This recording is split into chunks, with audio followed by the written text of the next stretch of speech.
చాలా తక్కువ ఏజ్లో మీరు సర్పంచ్గా పోటీ చేస్తున్నారు, మీకు ఏమనిపిస్తుంది? తక్కువ ఏజ్లోనే సర్పంచ్గా పోటీ చేస్తున్నానంటే చదువుకున్నాను కదా, ఎంకామ్ చేశాను, మా గ్రామ అభివృద్ధి చేయాలని ఒక కాకపోతే ఎందుకని మీకు రాజకీయాలు అనిపించింది? ఎందుకు అని నాకు అసలు ఎలాంటి రాజకీయాలకి రావాలని ఎలాంటి థాట్ లేదు. మా ఊరి యొక్క పరిస్థితులను చూసి నేను కొంచెం నేను అభివృద్ధి చేయాలని. మరి మీకు ఎందుకంటే టీఆర్ఎస్ పార్టీ సపోర్ట్ ఇవ్వలేదు ఇక్కడ?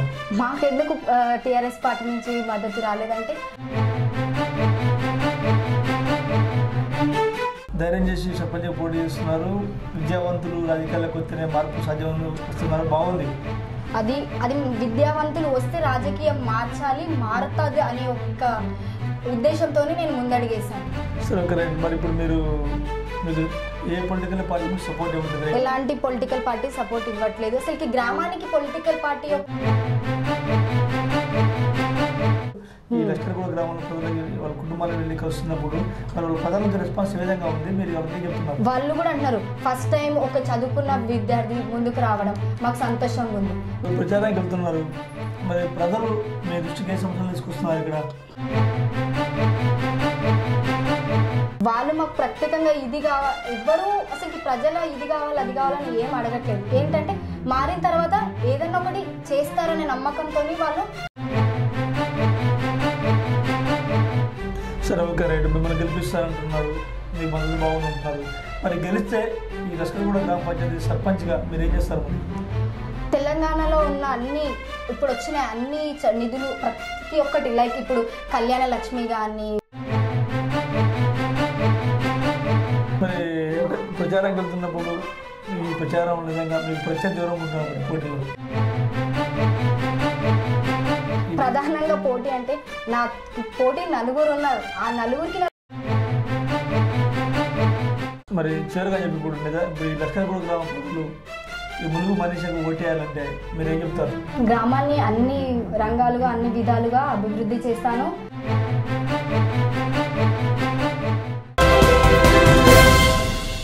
నమస్తే, కాకతీయ టీవీ తెలంగాణ ఎలక్షన్స్ వారికి స్వాగతం. ఈరోజు మన కాకతీయ తెలంగాణ ఎలక్షన్స్ వారిలో అబ్దుల్లాపూర్పేట మండలం లష్కర్గూడ గ్రామ సర్పంచ్గా పోటీ చేస్తున్న ములుగు మనీషా కుమార్ గారు ఉన్నారు. ముఖ్యంగా ములుగు మనీషా కుమారి ఎంకామ్ చదువుకున్నారు, ఇప్పుడు గ్రామ పంచాయతీ సర్పంచ్గా పోటీ చేస్తున్నారు. కాబట్టి మరి ఈ లష్కర్గూడ గ్రామ పంచాయతీలో ములుగు మనీషా కుమారి గారి విజయం ఎలా ఉండబోతుందో ఇప్పుడు ఆ మాటలు తీసుకుందాం. నమస్తే మేడం, బాగున్నారా? నమస్తే సార్, బాగున్నాను. ఏంటి మీరు చాలా తక్కువ ఏజ్లో మీరు సర్పంచ్గా పోటీ చేస్తున్నారు, మరి మీకు ఏమనిపిస్తుంది? తక్కువ ఏజ్లోనే సర్పంచ్గా పోటీ చేస్తున్నానంటే చదువుకున్నాను కదా, ఎంకామ్ చేశాను, మా గ్రామ అభివృద్ధి చేయాలని ఒక కోరికతోని నేను ముందడిగేశాను. ఇప్పటివరకే సర్పంచ్గా పోటీ చేసిన ప్రతి ఒక్కరు అన్ఎడ్యుకేటెడ్ పీపులే. అన్ఎడ్యుకేటెడ్ పీపుల్ ద్వారా మా గ్రామం ఎలాంటి అభివృద్ధి చెందలేదు. నేను మాత్రం ముందడిగేసి చదువుకున్న అమ్మాయిని కొంచెం అభివృద్ధి చేయాలని చెప్పేసి, కొంచెం కాకుండా చాలా మంచిగా అభివృద్ధి చేయాలని నేను ముందడిగి. మీరు ఎంకామ్ చదువుకున్నారు కదా, మరి జాబు సైడ్ వెళ్ళకుండా మళ్ళీ రాజకీయాల సైడ్ రావడానికి ప్రధాన కారణం ఏంటి? మరి జాబ్ ప్రజెంట్గా ఇప్పుడు మహిళలకు వచ్చింది కదా, అది కూడా మహిళలకు వచ్చింది, ఓకే మహిళలకు వచ్చింది, ఎస్సీ రిజర్వేషన్ మహిళ, నేను కాదన్ను. కాకపోతే ఎందుకని మీకు రాజకీయాలు అనిపించింది అంటున్నాను?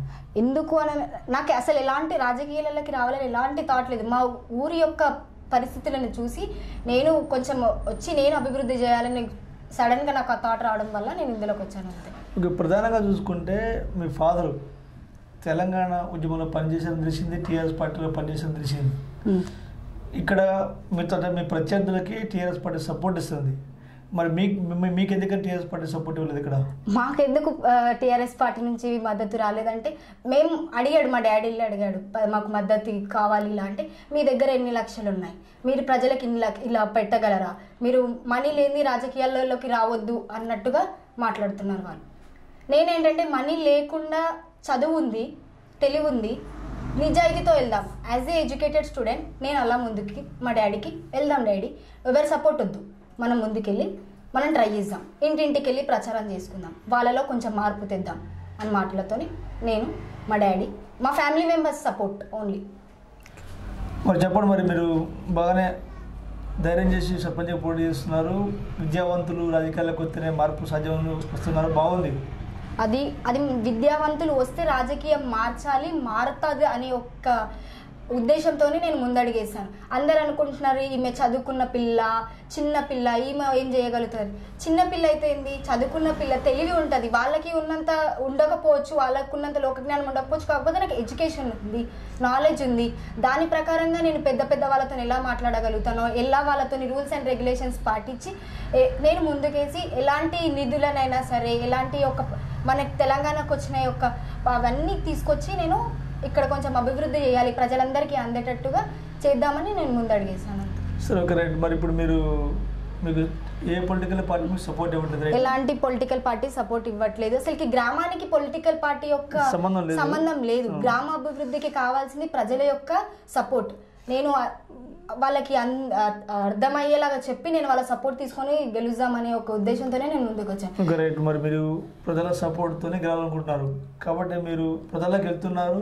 ఈ లష్కర్గూడ గ్రామంలో ప్రజలకి వాళ్ళ కుటుంబాలకు వెళ్ళి కలుస్తున్నప్పుడు మరి వాళ్ళ ప్రజల నుంచి రెస్పాన్స్ ఏ విధంగా ఉంది, మీరు వాళ్ళకి ఏం చెప్తున్నారు? వాళ్ళు కూడా అంటున్నారు, ఫస్ట్ టైం ఒక చదువుకున్న విద్యార్థి ముందుకు రావడం మాకు సంతోషంగా ఉంది, మేము గెలిపిస్తాం, మీలాంటి విద్యార్థులే కావాలి, మీలాంటి వ్యక్తులే కావాలి. ఇన్ని రోజుల నుంచి ఉన్న వాళ్ళ కన్నా వాళ్ళేంటి జస్ట్ ఏది చెప్పినా చేస్తారు. వెనకలు ఉన్న వాళ్ళు లైక్ ఇప్పుడు మా బ్యాక్వర్డ్ క్యాస్ట్, ఇప్పుడు వాళ్ళు ఎవరు వచ్చినా సరే వేరే ఎక్కువ లైక్ గౌడ్స్ అయినా సరే, రెడ్డిస్ అయినా సరే, ఎవరైనా సరే చదువుకొని వాళ్ళు ఉండి వాళ్ళు ఏం చెప్తే అది చెప్పి వాళ్ళు సైన్ చేస్తారు, వెనకాల వాళ్ళు నడిపిస్తారు, వీళ్ళు రాజకీయం ఏం చేయాలి. కానీ యాజ్ పర్ ఇప్పుడు గవర్నమెంట్ వచ్చింది, ఇప్పుడు మన తెలంగాణ గవర్నమెంట్ వచ్చిన ప్రకారం ఏంది, ఇప్పుడు ముందున్నట్టుగా ఉండదు. ఏ గ్రామ పంచాయతీ అయినా సరే నార్మల్గా ఇప్పుడు ఎవరైతే పంచాయతీరాజ్ అయ్యాడో ఆయన మాత్రమే అన్ని రూల్స్ తీసుకోవాలి, వెనక నుండి నడిపించేటట్టు లేకుండా చేయాలని నేను ముందడిగేసి నేను నార్మల్గా అంటే మిగతా వాళ్ళు నిలబడ్డ మొత్తం వాళ్ళు ఏం చేయరు సార్, వెనక వాళ్ళే చేస్తారు. అది నేను చెప్పలేను, కానీ నాకున్న తెలివి నేను ఆలోచిస్తున్న ఇప్పుడు చూస్తున్న గ్రామాభివృద్ధి ఇన్ని రోజుల నుంచి చూస్తున్న దానికి అదే నడుస్తుంది. సరే, ఓకే, రైట్. మరి మీ కుటుంబ నేపథ్యం ఏంటి అసలు? కుటుంబ నేపథ్యం అంటే మీ నాన్నగారు ఏం చేసేవాడు, ఇంతకుముందు ఇప్పుడు ఏం చేస్తున్నారు? యాక్చువల్లీ మా ఫాదర్ ఇబ్రహీపట్నం మండలంలోనే ఫస్ట్ టైం మా ఇంటి తెలంగాణ జెండా పాతిన వ్యక్తి మా ఫాదర్. ఆయన ద్వారానే తెలంగాణ 2001 సెప్టెంబర్ 17th ఎక్కడ గ్రామంలో ఎక్కడ కాదు, మా ఇంటి ముందే ఒక పక్కకు ఒక ముందుంది చూడండి ఒకసారి, అక్కడే ఆయన జెండా పాతిండు. ఆయనతో పాటు నేను, మా సిస్టర్, మా బ్రదర్ చిన్న ఉన్నప్పుడు మేము ఆయనతో పాటు ఎవ్వరూ లేకుండే, మేమే ఇక్కడ ఉన్నాం ఇద్దరం.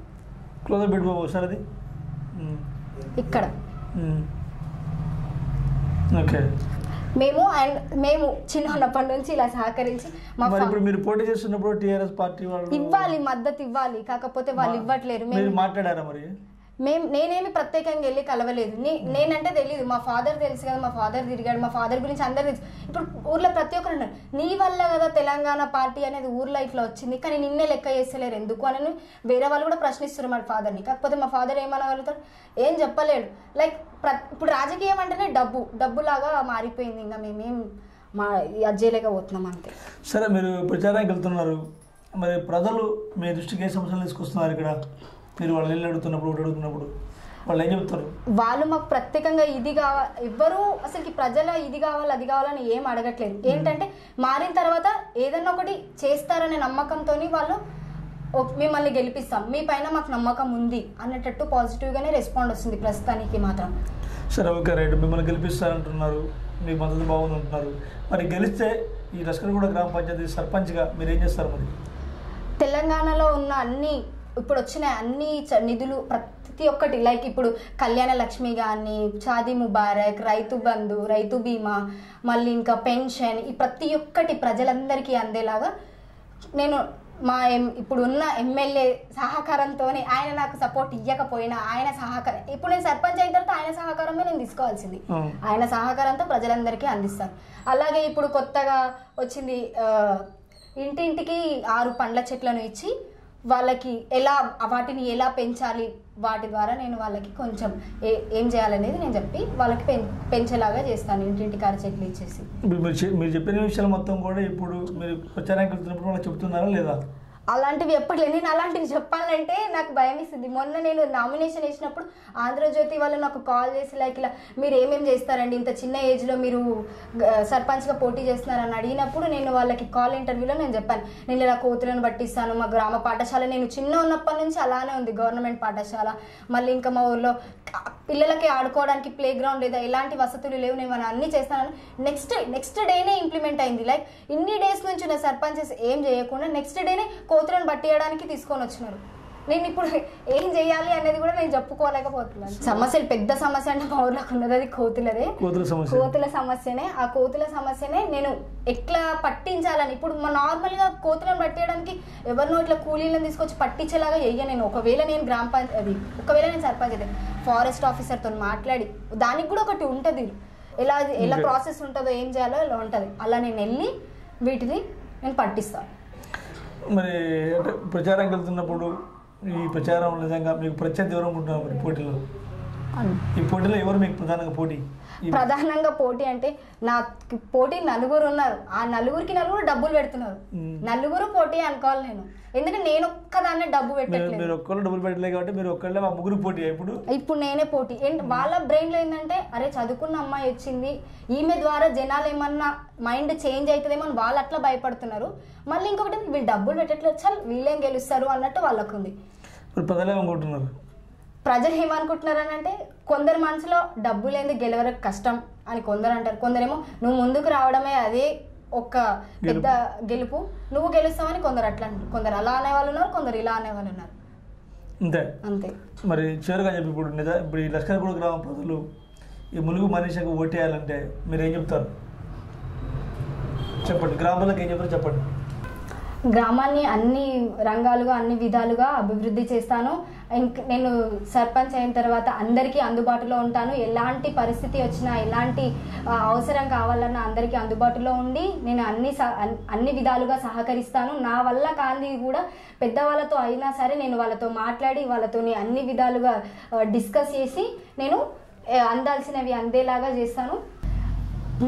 ఒక్కసారి అందరూ మంచిగా ఆలోచించి నా బ్యాటు గుర్తుకి ఓటేసి నన్ను గెలిపించాలని నేను కోరుకుంటున్నాను. నేను మన లష్కర్గూడ బిడ్డనే, మన లష్కర్గూడ అభివృద్ధి చెందడానికి నేను సహకరిస్తాను. మీరు నన్ను అలాగే సహకరించి నన్ను ఎంకరేజ్ చేసి మీ యొక్క విలువైన అమూల్యమైన ఓటుని నా కేసి గెలిపిస్తారని నేను కోరుకుంటున్నాను.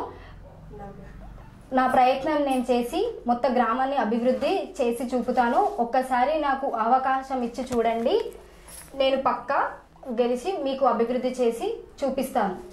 లష్కర్గూడ గ్రామ ప్రజలకు నా విజ్ఞప్తి, అందరూ ఈ బ్యాటు గుర్తుకు ఓటు వేసి నన్ను గెలిపించాలని నేను కోరుతున్నాను. ఇది మొత్తానికైతే చేతిలో చిల్లిగా లేకున్నా సరే లష్కర్గూడ గ్రామ ప్రజల మద్దతు ఉందని ఖచ్చితంగా లష్కర్గూడ గ్రామ ప్రజలు ఆలోచించి ఓటేస్తే లష్కర్గూడ గ్రామ పంచాయతీకి అందుబాటులో ఉండి ప్రచారం చేస్తారంటున్నారు. కాబట్టి ఎప్పటికైనా మరి ఈసారి జరిగే ఎన్నికల్లో లష్కర్గూడ గ్రామ ప్రజల తీర్పు ఏ విధంగా ఉంటుందని వేచి చూద్దాం. నమస్తే.